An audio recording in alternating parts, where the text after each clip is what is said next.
That's probably TMI. Okay, we're now live, so let's stop it. Oh dear. Welcome to Bill Neiman's Bogus Hangout. And have everybody introduce themselves and tell us what they're up to this week. Doc, introduce yourself. Hello, everybody. Doc Sheldon here, Intrinsic Value SEO and Search News Central. Coming to you from beautiful downtown Tijuana, Mexico. Hola. Hello, everybody. Doc Sheldon here, Intrinsic Value SEO. What happened? Time loop. What are you're putting us all on a delay so that you can filter out the bad nasty language? Nothing could possibly go wrong. Go wrong. Go wrong. Anybody under the age of 30 would not get that joke. But... I had an extra window open that I didn't intend to. And it's now closed.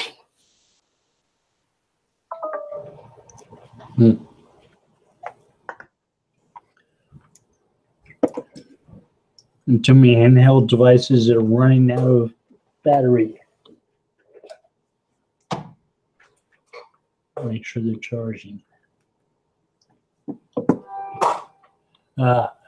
Steve, introduce yourself.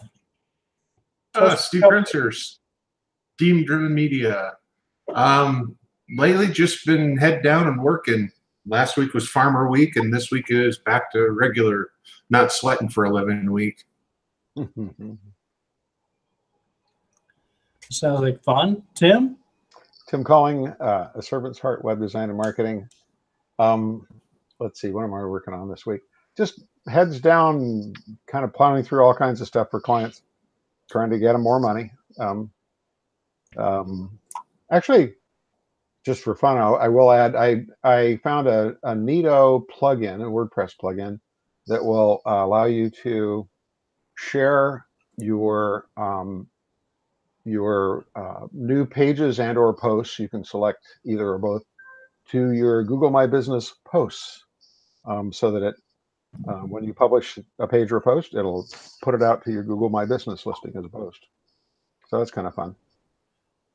Might be useful for somebody. It's called the WP Google My Business Auto Post plugin. It sounds good. I may have to use it. That's me. And I am Bill Slosky, the author of SEO by the Sea and the director of SEO research at Go Fish Digital. And I'm basically working on a number of things. One of them is I'm going to be joining up with some people from Go Fish to start a Twitter chat sometime in the next few weeks. So I enjoy those, having discussions on Twitter about different SEO-related topics. And I'm looking forward to starting a new one. Terry, it's good to see you. Introduce yourself and tell us what you're up to. No good. Yeah, but what's new? Terry Van Horn, SEO Dojo, SEO Pros, and International Website Builders, and soon an Amazon entrepreneur. Ooh. Woohoo, welcome to the club. Oh, I thought so, Steve. We're going to have some chats, I hope. All right. Be Can't happy to wait help. to find out what you're selling. That's the whole. Hey,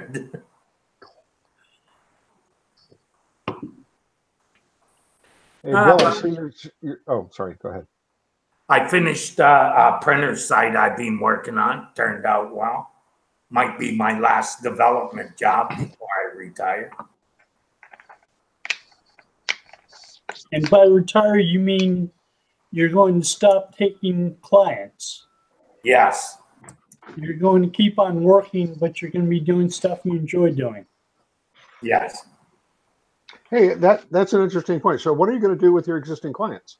Are you going to introduce I only have them a elsewhere? couple. I only have a couple, and it's not big work.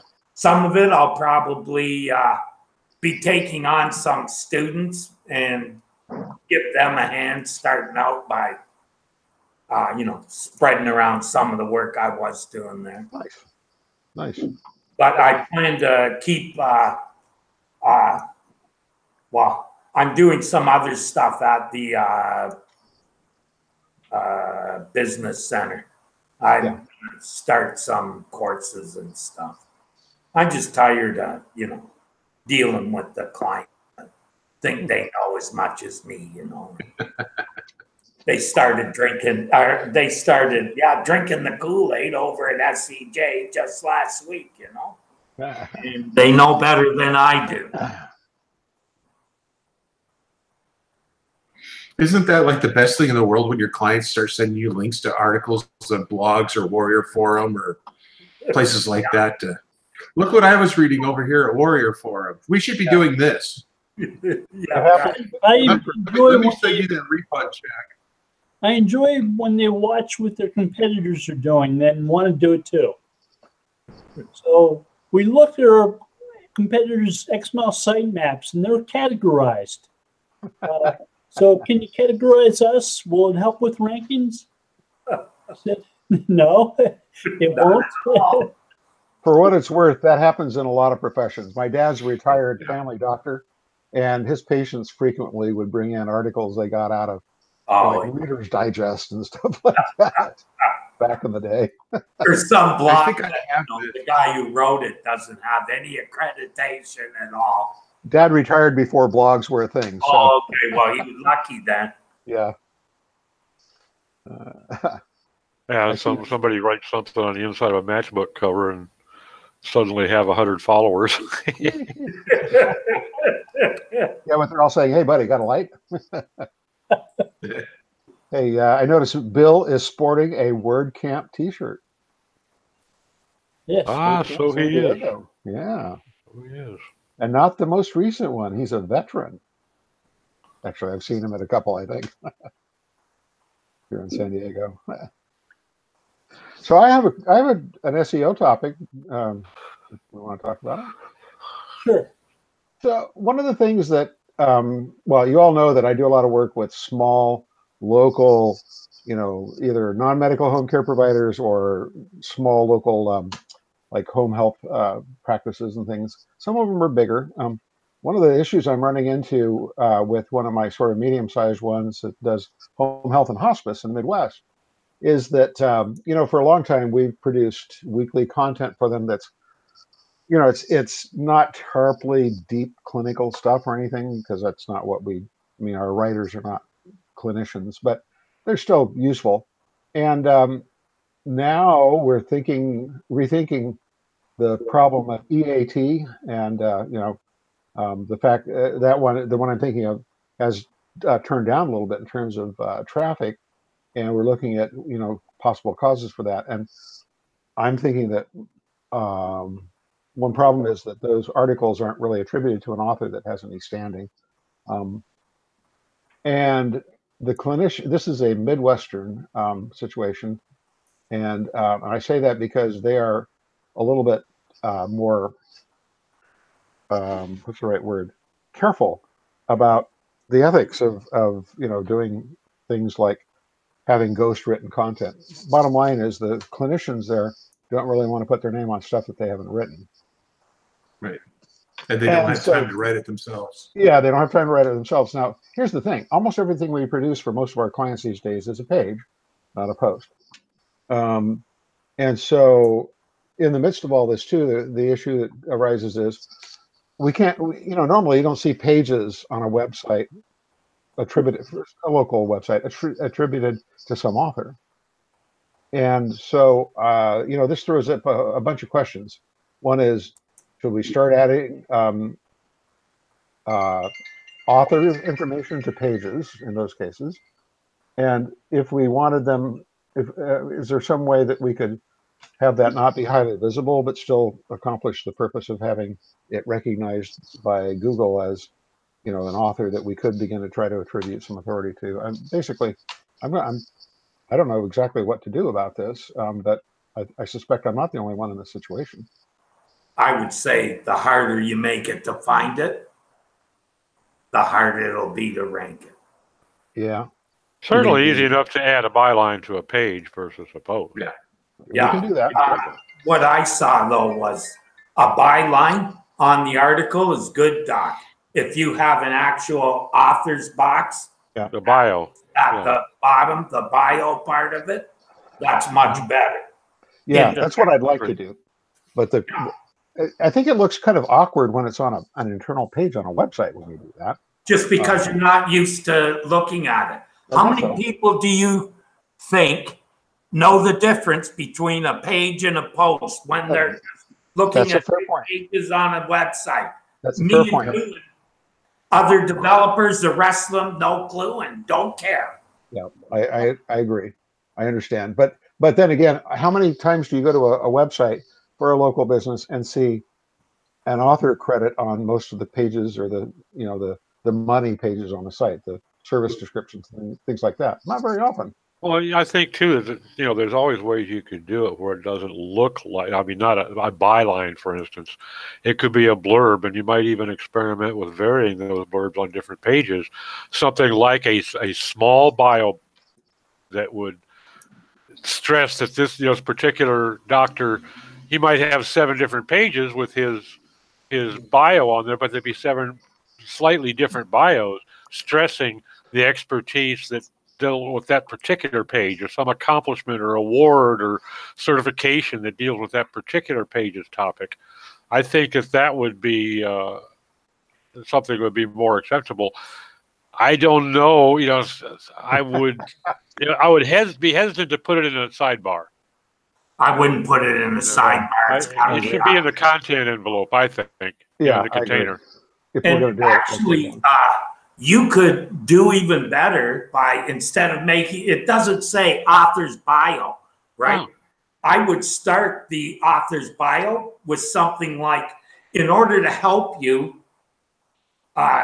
evaluate the quality of this content, here's some information about the author. And, then you've kind of told them why that's there. That's an interesting idea. Yeah. And you could also position it on the page, as for the type of content it is. It could actually be part of the content of the page. Doesn't have to be boxed. It could just be, something at the end of the piece, simply stating that Dr. So-and-so has particular expertise in this area and taught it for 4 years at XYZ University. That sort of thing that would be contributory to the credence of the article to both users and search engines. And even better, then link it to a third party. Bingo. We always do that. We always cite third party, authorities. There you go. Yeah. I would be curious to see what happens if you did that. Yeah. Well, we're going to have a couple of opportunities to measure what it does, because I've got 2 sites where I need to do something like that. So it's interesting though, because if you think about it, a lot of sites have this issue, a lot of small business sites. Yeah. And so it's an interesting challenge. It's too bad in a way that Google doesn't somehow infer the authorship just based on what's in the database for the article, for the page. And then you could tie it to their user profile and, have it all be behind the scenes, because the readers don't care, I think. Yeah. For me, Tim, I've always liked to know who I'm reading and, why am I reading this? Like, is this guy know what he's talking about? The only way you can tell that is by looking at a bio on some other pieces that they've written. If I'm reading health advice, I want to know who wrote it. Yeah. I want to know what their background is. If it's any kind of professional advice, particularly, yeah. Even in SEO, I want to know who, if you wrote it, Bill, or, Joe Blow from Kokomo wrote it, well, You know, Joe's going to be SOL. I didn't read Bill's stuff. Or you'd be saying, "Who's Joe, and how come I don't know him from Kokomo?" Yeah, right. How come I don't know you from Adam? Yeah, it's an interesting challenge, and as I say, it's even more interesting with my Midwestern client, where like the head of bereavement is going, "Well, I didn't write that. Why would I put my name on it?" It's like, "Well, do you disagree with it?" "Well, no, but I didn't write that." It's like, I can see that. Some people don't want to do that. It seems Well, unethical. in some professional circles, it would be tantamount to professional suicide. So, I mean, I can understand a physician, for instance, being very hesitant to put his name on something ghostwritten. That doesn't surprise me. Yeah. Well, we don't. Well, we had that. Doc and I is, had that problem with a shared client where the doctor needed good content, but the content that was being written was so bad that he wouldn't even let us share it, but it was on his website. It's like, wait. Yeah, he was willing to pay for it he paid for it every week, but he didn't want to share it. Well, the way that we do content for clients, it's always up and ready and scheduled at least 2 weeks in advance. So I give them, plenty of time to review it if they were willing to go out and do that. But in this case, it's even, Tim, to help you, right? I was getting a little bit of blowback from a client about the blog, right? Yeah. And then I went and showed him how many of their pages, of their blog pages, rank for good terms. Yeah. And they told me to keep doing what I was doing. Well, that's a good point. If you've been doing it with their name on it to begin with. Interesting. Well, your story, Terry, reminds me of a different one.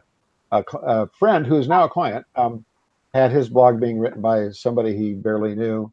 This is years ago, and my friend is very conservative politically. And when he went out and read what was being said on the blog, and this is for a mobility and accessibility supply company, and their blog was ranting about politics from a liberal point of view and arguing for single payer healthcare and all that, which my friend, certainly me, but my friend would have been opposed to it.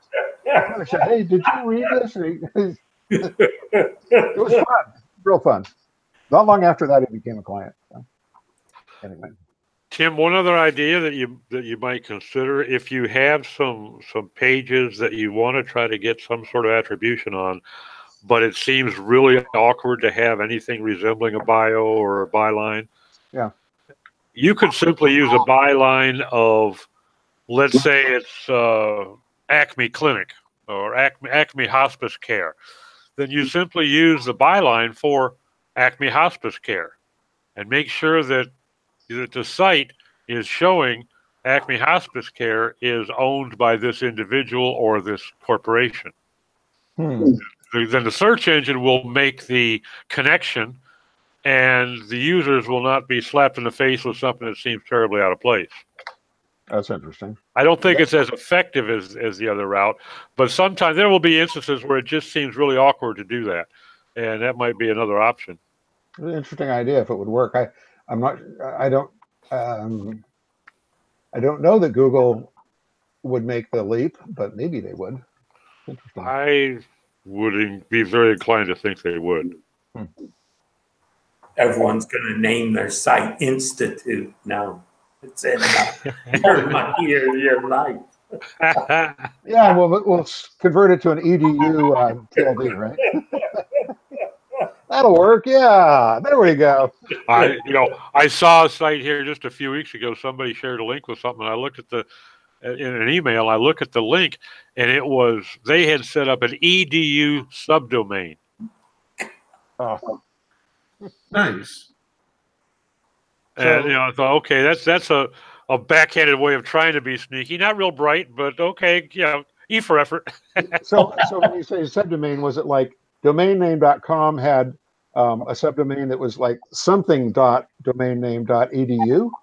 No, it was like edu dot Something. domain.com. Oh no, really? Yeah. They Yeah, just that, named that their should work. subdomain Yeah, edu. that'll work. Yeah. And at a glance, to some people that are semi-web literate, it might have meant something. They might have thought it meant something. Doesn't matter what they think. It matters what Google thinks. At the very least, this guy could go out and say, "Hey, I can sell you edu links all day long for $10 a piece." Yeah, I can do that. Actually, you know what I get the most inquiries about in terms of like selling domains? I've got a bunch registered for various purposes. It's my own. It's calling.com. My last name is Calling.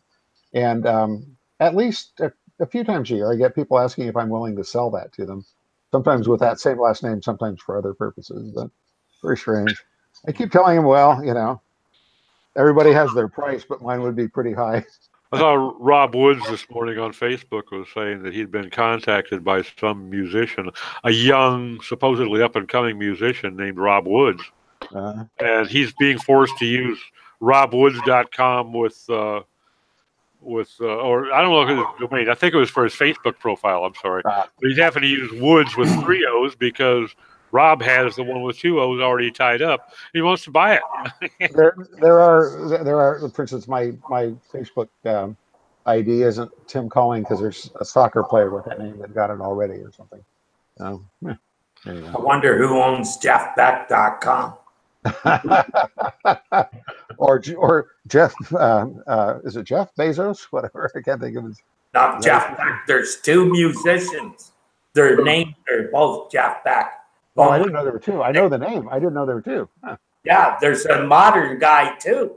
Well, of course, there's also all the Coltrane's out there. In fact, one of the guys that worked for us in my home care company was a distant relative of, who's the Coltrane that's famous? John? John, yeah, I think so. Yeah. Ornette? There's a couple of musicians actually that are well known that are Coltrane's, but yeah, funny. Anyway, all right, guys. Well, thanks for that. I still don't know what I'm going to do, but I can't imagine I'm the only one kind of trying to decide what to do about this. So hopefully this will help some other people too if they listen to this. Yeah, I can talk. When I read the Raiders Guide, I went out and put bios on every site that I'm managing. Yep. Just opened another one, and that'll be one of the next plugins. Got to get the site working right before you add more problems to it. Change one variable at a time. Yeah. Yes, one variable at a time. That's a good way to put it. Classic. Alrighty.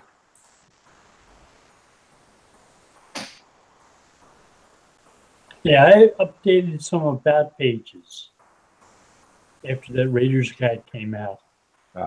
And some social media profiles to include things like what I had to say.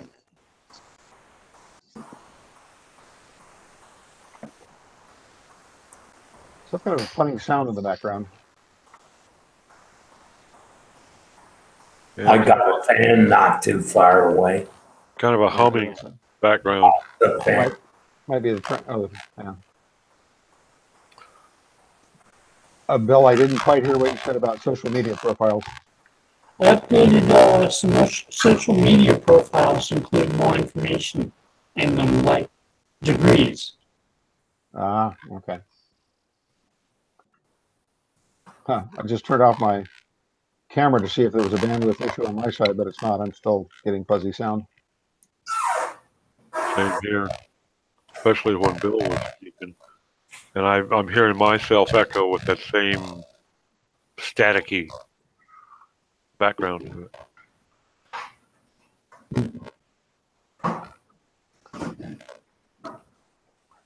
I should put headphones on. Using my headphone microphone.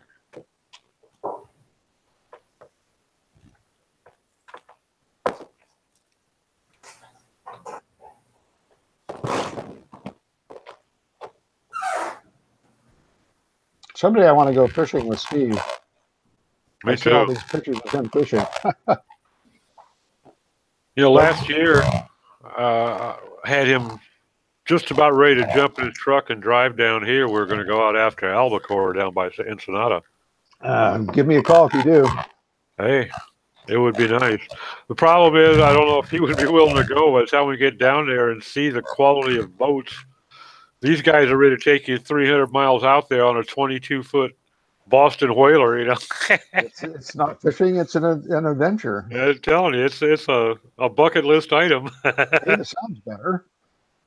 Bill, maybe you solved it. Yeah, sounds great. Good. Yeah, much better. Yeah. Yes, even if you were on a regular ocean-going fishing boat, it's a very different experience than being out on a little boat on his pond, I'm sure. Well, yeah, getting out there a couple 100 miles, to where the albacore are running. Yep. I have not been out that far. But It's definitely well, actually, you can get out there about 80 miles and get right in the stream of where they're running. But it's gotten so bad the last couple of years. There's been so much drop off that I'm hearing that this season they're going out like 220 to 260 miles. Wow. To find them, and they're not pulling in these 370 pounders. Now they're pulling 180 pounders, 190 pounders. There's just been an awful lot of drop off in the marine life. Interesting. I never went out and did deep sea fishing that far out, or for things that big. I probably did more boat trips over to San Clemente and down to the Coronados for diving than anything else years ago.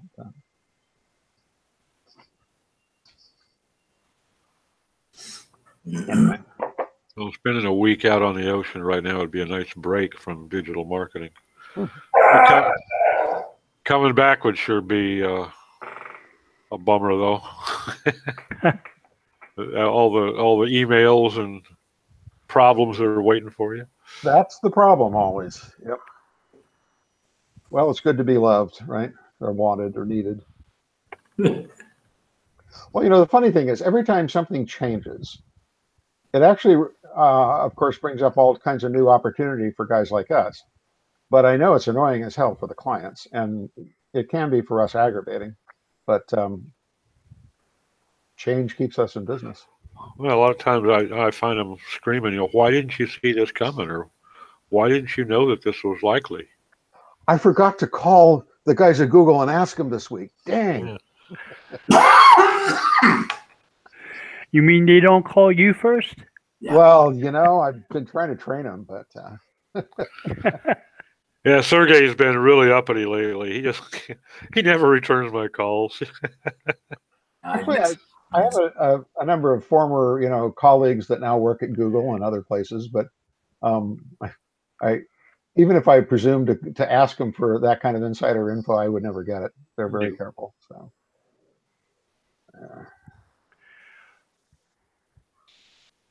That's what makes life interesting. Actually, one of them just proved that once again that he cannot innovate. He cannot create truly interesting new stuff. Apple just rolled out its new phones and its new watch. Ho hum. Oh hum. That's because the brains is in the ground. Ho hum. And and at least the guy that I used to work with left there and started next, and then he came back later on, and he hasn't done any better there than he did when I was working with him at another company. So They lack creativity. It's just pushing out the same stuff now. When was the last time they come up with something really new? Like, Yeah. Well, I think Exactly. a lot of them are a lot more creative in building their VC pitch than they are in building their product.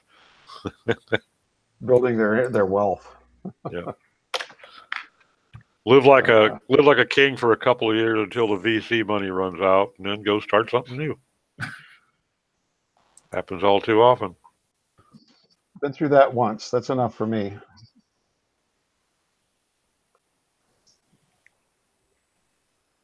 Quiet bunch today. Not that much to talk about. Too busy working. Well, actually, you know what? There I will say, Facebook, we've got now Slack. I started to try to get into Slack. Oh Lord! Yeah. Taking a sip from the proverbial fire hose. Jeez. It's insane. What is it about Slack that's giving you troubles? Oh, it's just there's so much. I mean, so much information, so many workspaces that, you know, that you can at least try. The problem is I don't know which ones are worth being in, so because I'm new to it, so I'm just trying a bunch of them. Yeah. Lord, like if I could find the one that is like local SEO, this is the best one to be in, then I'd probably be fine. Yeah, I've only used Slack for rooms that I was specifically invited to by specific people for a particular purpose. I haven't even looked to see what all is there because I don't really need one more money sucker, you know, or time suck on my hands. I get sucked into Facebook too much as it is. Yeah, the name of it, just, you know. Slack. Slackers. That's probably their slogan. Does seem apropos, doesn't it? That's why all the rooms, the good names, were taken by all the people who know nothing and they had lots to do. They were the first slackers. Good point. I set up a workspace for my company, but it's dead. We're going to go back to just using email. Not worth it. Yeah. I have a couple of clients that are big on Slack, so I'm in their Slack just for them. Yeah. They're more business clients than marketing, so it's easier for them to bang me a quick question, especially when they've got customers. You know, most of us think customer service is pretty much a no-brainer, but some people really struggle with it, and being able to get a live consult. It's like, what should I do with this customer? Open the door. On some cases, yeah.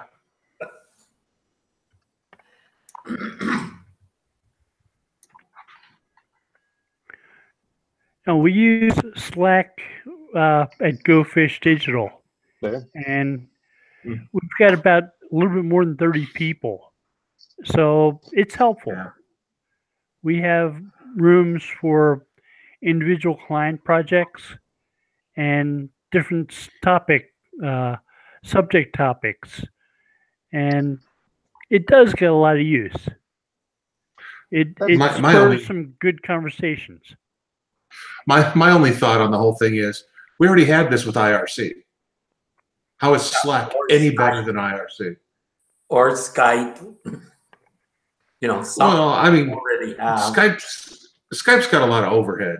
And compared to IRC, Slack's got a lot of overhead. But, you know, at least with IRC, it's exactly what Slack is.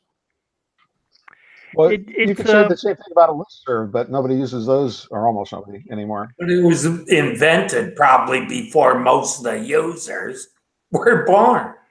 I remember somebody when we made a migration over to that newfangled competitor of IRC, ICQ. Somebody said, so I don't understand. What was the point of moving here? Is this supposed to be better? It's the same thing. It's the exact same thing. Yeah. Three different letters, though. Yep. And Slack is web-based. It's as opposed to a specific application. But that doesn't make it better. It makes it just it makes it more usable to people who aren't used to using a program like ICQ. Well, ICQ doesn't take very long to get used to. I mean, you teach a 4-year-old. I don't think I've ever used the web interface for Slack. Okay, as people who are working on projects where they don't have time to work on innovative uses for Slack, needing as little thought process behind using the platform you're using to communicate with each other is ideal. Mm-hmm. If you can focus upon the project you're all working on and the interface doesn't get in the way, that's beneficial.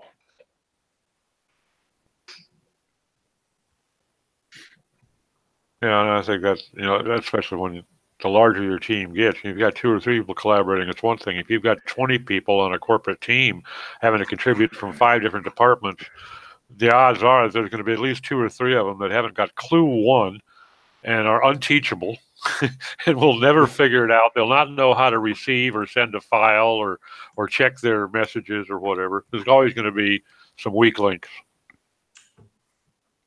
But I don't know if that would be any different in IRC than in Slack, really. But I get your point about being web-based being less burden.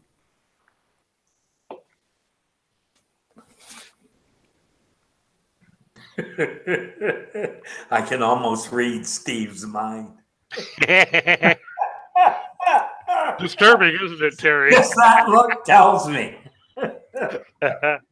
Not me. No way.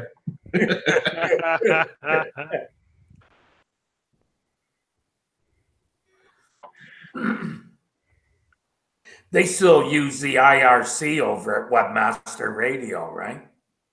Yeah, there's still a handful of people in there. That was a lot of people. We talk, we got Facebook groups and all these other places now, but there was an awful lot of really good information shared back on IRC. Oh yeah. Especially when that room started, there were a lot more participants because there was nowhere else to go. I don't And even they were think mostly OG. many of the forums were up. Well, I mean, before most of the forums that are around these days ever were even born, you had the old news groups were pretty much dealing with that. Back in my day, we used to hammer it on chisel and stone.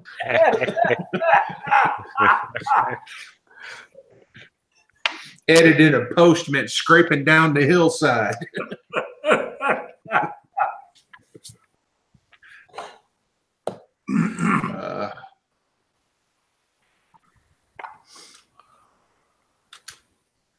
The whole SEO world has been really quiet lately. Over in paid traffic, Google went ahead and changed the number of headlines and description lines you can have in an ad again. So, now we're looking at, instead of 2 headlines and 1 line of description, now it's 3 headlines and 2 description lines. And, so I created a bunch of ads to run side by side, and I can't see any benefit whatsoever other than the amount of time it takes to write new ads. Aren't they also expanding definitions of things like exact match? So they're anything but exact? That's a real pain in the ass. Yeah, that's a real pain in the ass. I used to love... because Sorry, I didn't mean... We run a couple of... we run a few exact match campaigns for some very specific, very expensive keywords. Right. And you go in and look, and it's like, there should only be 1 keyword in this keyword list. And there is. And then you go to search terms, and it's 3 pages deep. And it's like, what the hell? So today's exact match is yesterday's broad match. Everything is broad match now. They shouldn't even bother mentioning the other ones. It's all broad. You have to spend an awful lot of time working on negative keywords these days. It's not worth the time, right, Steve? Well, I mean, it is if you stay on top of it. We've got to the point where we used to do negative keywords, reports or checks, every other week, and now we're doing them weekly. At one client, we're doing them almost daily, just to keep filtering out all this random crap that Google keeps throwing in. It's like, no, Just because we use this word doesn't mean we need all these other 18 million categories that are totally unrelated. But we do need this word because it goes with this other word. So that's yeah, why we put the brackets around it. Yeah, that don't help anymore. Really, that's really bad. No, yeah, it's crazy. I mean, that's just inflating to, the costs, right, Steve? Oh yeah. I mean, and the conversion rates drop because you're not getting, let's say we're selling red monkeys. All I want are red monkeys because we don't offer blue, green, or purple monkeys. Right. Or red giraffes and red bears and red honey badgers. We don't offer those either. But so they all start to trickle in. You're getting people visiting your pages who want other monkeys other than red ones. Yes. And that don't do us any good because we don't have any color other than red. That's why we went exact match. That's why you got redmonkey.com. That's right. No, for that site we got red ass baboon, but that's okay. Same thing. But yeah, the new expanded exact match is anything but exact match, and it's frustrating because you'll be working on. I mean, we've had campaigns that have been running nonstop for a year now, and they're heavily refined and run very cleanly and very well. Where we're getting 700-800% ROI on the ad spend. And then it's like, so you kind of put those on ignore in the back of your head, and all of a sudden you look at the chart and you're down to 200% ROI. It's like, whoa, where did all our profit go? Then you start finding all these strange random terms that people are clicking on that have nothing to do with what we're selling. Huh. It's been a real pain in the ass. That stops being expanded. It starts being diffuse focus. Yeah. Well, on the upside, it will be totally unheard of for Google to suddenly back off and undo that. So never. If they get enough complaints, they're making too much money on it, Doc. They aren't going to back off from it. If it starts costing advertisers moving to other platforms, it could. Where are you going to go that you can get that much traffic? I've already pulled 2 clients off of AdWords and put them on Facebook. Oh, okay. So it's a trade. Of course, Facebook's known to toy around too damn much with their algos too. So, but with Google, you're going to get a lot more traffic, aren't you, Steve? Or a lot more impressions than with.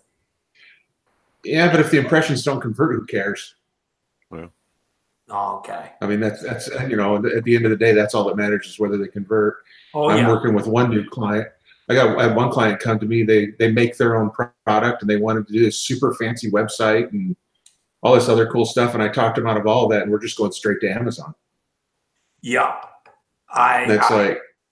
We'll sell on Amazon for a while, and if there really is a market for it, then we'll use the Amazon money to pay for building a website and all the other stuff. Because that's where people are going to start searching is by the time we spent the money to build the website and did all the marketing, the SEO, and the PPC to drive traffic to a brand new website, let's throw some on Amazon and see what happens. See if there's a market. Yep. Amazon can show you if you know what you're doing too, what the market is like exactly, right down to the time of year, how many sold in the last 90 days. It's pretty incredible. And you have 100 million Prime customers now and growing. It's just, the big thing is there was a huge trend over the last 5 or 6 years to have people who don't manufacture or design copy products, get them manufactured in China, bring them over and sell them on Amazon. That's kind of been the big easy money the last few years. And Amazon's been starting to make their own product and kill these people's websites or their product lines by just, selling it for $2.99 versus the $20.99 they used to sell for. So unless you're actually a manufacturer or you have something that's a small enough niche that Amazon's not interested in, you're going to struggle. Yeah, you have to customize too. When I was working for a musical instrument company, they sourced their own, had their own drums made in China, and literally sold out the whole shipment before Christmas, like because they were so much cheaper. Their real drum set costs less than one of the toy ones you get for kids. So it was like a real beginner's drum set. They sold like crazy at Christmas.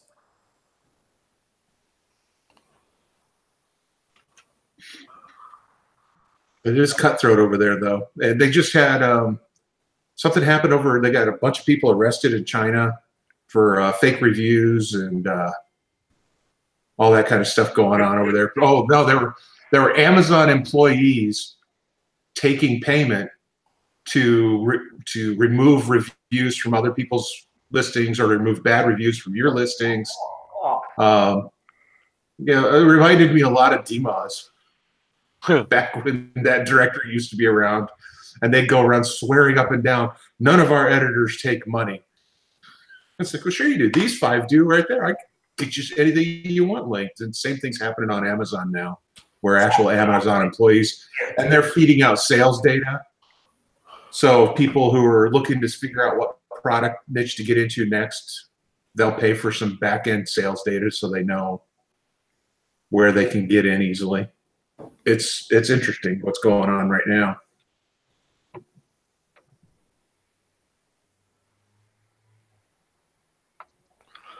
You said something a few minutes ago about finding a niche so small that Amazon's not interested. I would wonder if there is any such niche anymore. Yeah, there is. They're getting pretty damn long reach on stuff. Well, yeah, but you got to figure most of that long reach stuff isn't Amazon; it's resellers. True. Yeah.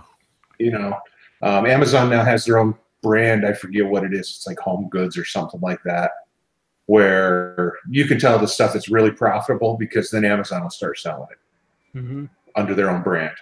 Yeah, with that Prime, they have some apparel things that are pretty crazy. Yeah. Yeah, you could have them send you a whole bunch of clothes. You choose what you want and you send the rest back. There's, $30 worth of shipping probably right there. To and from. Almost every day now we hear at least one person saying, all of a sudden my product stopped selling entirely. And you do some looking and you find out that it's now a branded Amazon product. Which is okay if you're sitting on 2 or 3 pieces of inventory. Not so okay if you're sitting on 2 or 3 containers. Yeah, I think, got to watch your what you're buying and how much you got. Yeah.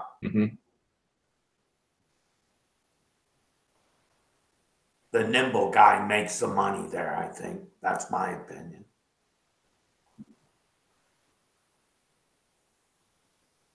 It's why the first thing I'll do after I get a membership is, or get a store is get the APIs and start messing around.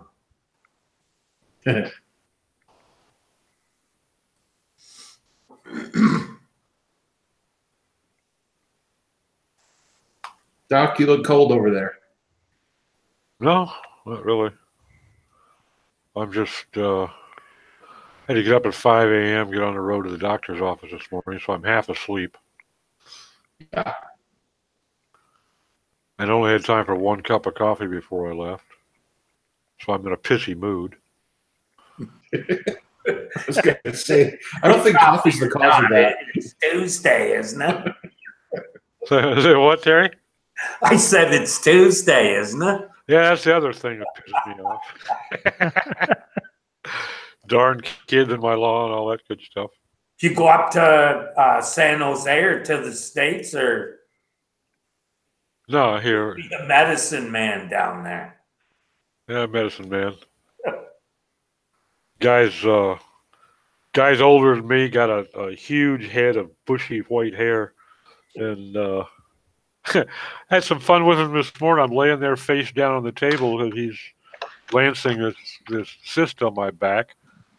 And I told him, usually when a guy comes into a place and lays on a padded table like this, he hopes it's going to end with a happy ending.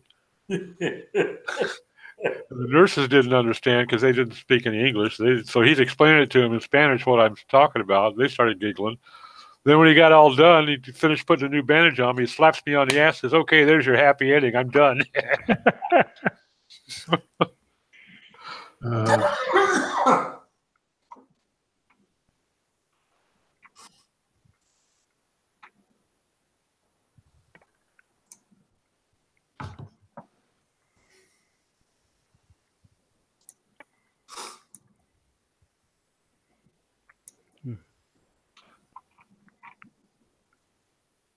Just sitting here a minute ago, I was looking while we were talking about IRC, and I'm dumbfounded to see that ICQ still exists. Yeah, there's 3 people in Illinois that are hooked up every.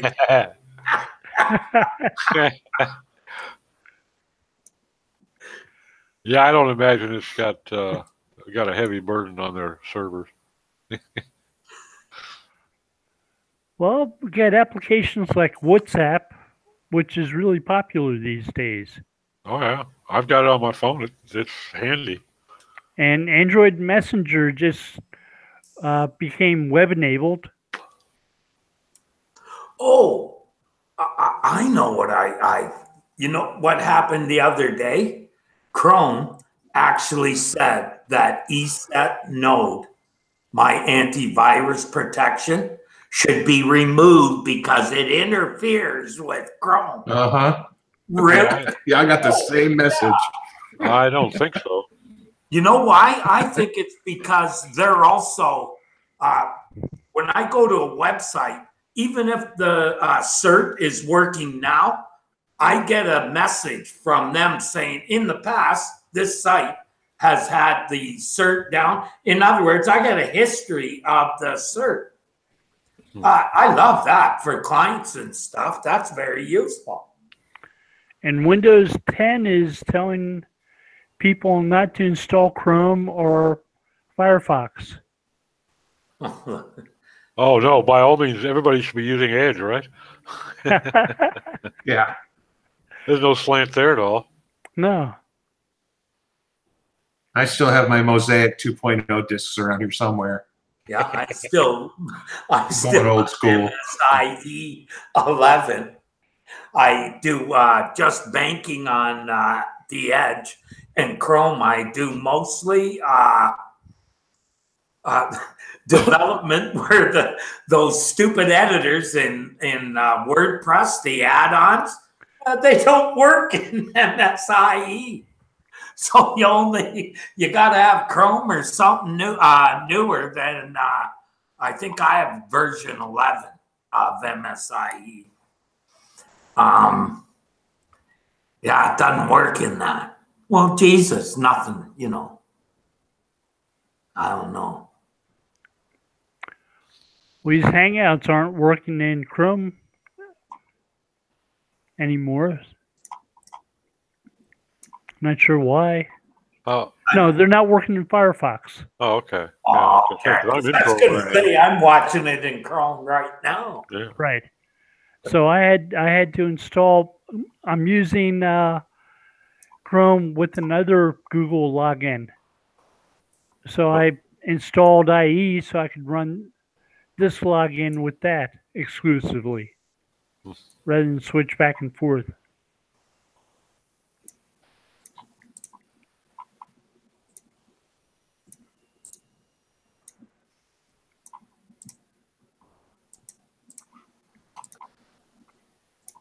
I keep a lot of different browsers for testing stuff. You gotta.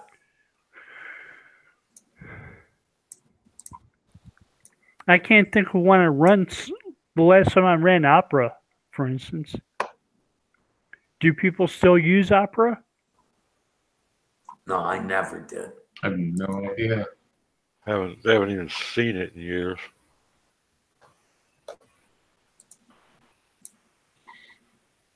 I recall having a client at one point that was upset that we were not focusing on making sure that we had Internet Explorer for Apple iOS or something like that working.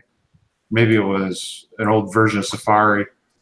And I kept telling him, almost nobody uses it. And then I found out that the only records of it on our stats were him looking at his own website. It's like, if you stop using this browser, this problem goes away because then we won't have to code for it anymore. Yeah, I remember before they had their own browser, MSIE wrote a special browser for the Mac OS. It was a piece of crap, as is some of the other emulator type jobs they did with Mac. Just optimize for Netscape and you're home free, right? Yeah. Navigator Gold all the way for the win. That was about the second version of Navigator. Their marketing phrase was something like ubiquity first, profits later. Yeah. Yeah, that worked out real well for him, didn't it? Yeah. Microsoft stepped in and said, "Excuse us, we've got a browser." There you go. Here, hold my beer. Let me show you the real browser does. Yeah, and then the Department of Justice took care of them. Mm-hmm. Yeah, but it was more for the operating system, really, though, because they were taking up so much shelf space and not really letting. Well, a lot of the browser was a lot of the problems in that antitrust. Well, install the operating system. We'll load the browser for free. That was part of the problem. Yep. Yeah, and the browser was part of the system as well. The Explorer, when they first come out with the browser, the File Explorer was in the browser, so it had to be the default. That's a long time ago. Oh yeah, God. What, 15, 16 years ago, probably? Yeah. Steve, do you remember when they implemented CSS and you had to use JavaScript to make it work? Yeah. I still have. I just laughed when I saw that, and I said, "That's going to help how?"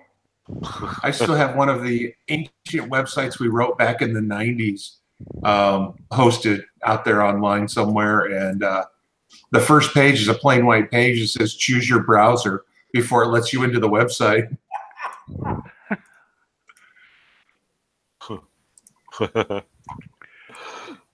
So give you choices. Yeah, I think it was Netscape and IE were the two choices back then. D's World of Design, I never changed it. That website still has the copy of Virtual Promote as the template. Told him I liked your site so much I copied it. So it makes you thankful that your site isn't captured forever on the Wayback Machine. It is. Is it? Yeah, it's still there. I don't hide that stuff. I could care less. Mm-hmm. I love that's why I actually put that website back up about 5 years ago. It's like, no, this is a horrible, awful, ugly website, but it deserves to see the light of day. That website was in some university curriculums at the time because there were so few people writing about how to write HTML and stuff. That's why I left it up. But the original URL, the company's changed names about 4 times. It's now a huge telecommunications company here in Canada. One day they just sent me an email and said, "Yeah, that website, it's gone." We don't do that anymore. That's probably still on the Wayback Machine too.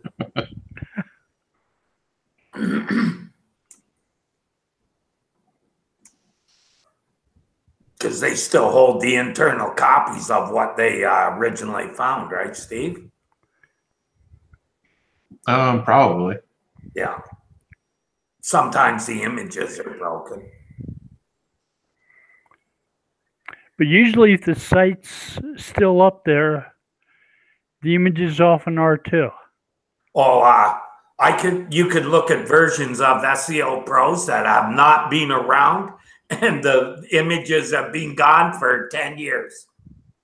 So I know that because sometimes I go to look at it to see what content I had originally and how much it's changed.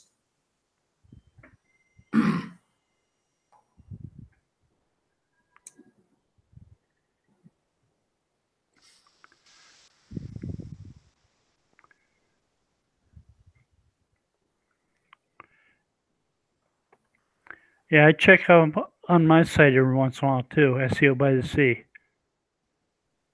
Haven't been there in a while. Yeah, I always allow it to index my client sites, any site I do. It's very useful. Yeah.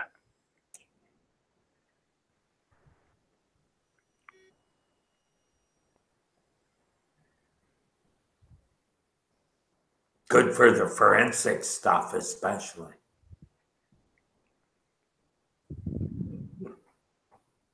Here's when you started doing it.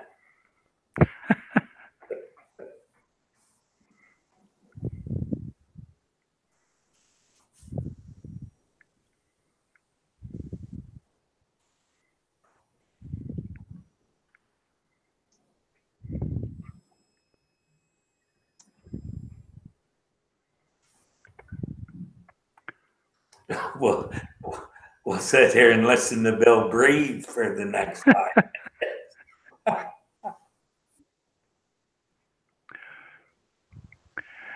Trying to think of the last time I had to try to rebuild some pages using Internet Archive. I've done that before. I've had to do it a couple times. Yeah.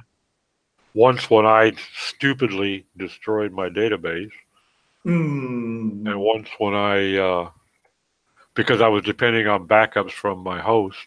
The host didn't who back up daily. And when I told them I need my most recent backup, they offered me one from 8.5 months prior. Who the following day were my former host. Toast to you, just toast, you ignorant bastards. They are just toast. Well, another EIG, exemplary EIG company.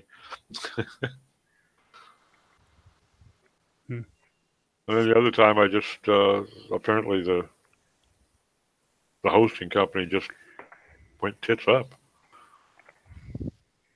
I think somebody came there in the middle of the night and repossessed their servers or something. Everybody that had been on that host was gone.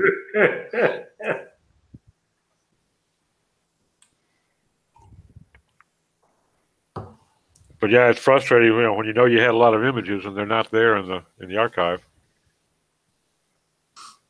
Yeah, that seems to what gets broken. If anything, our images get lost.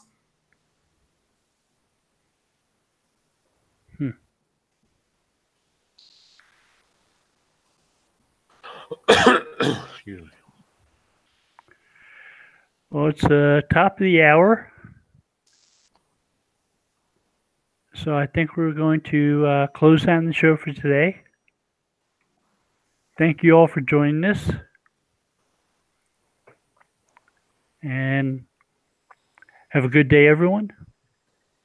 Bye now. Later, y'all.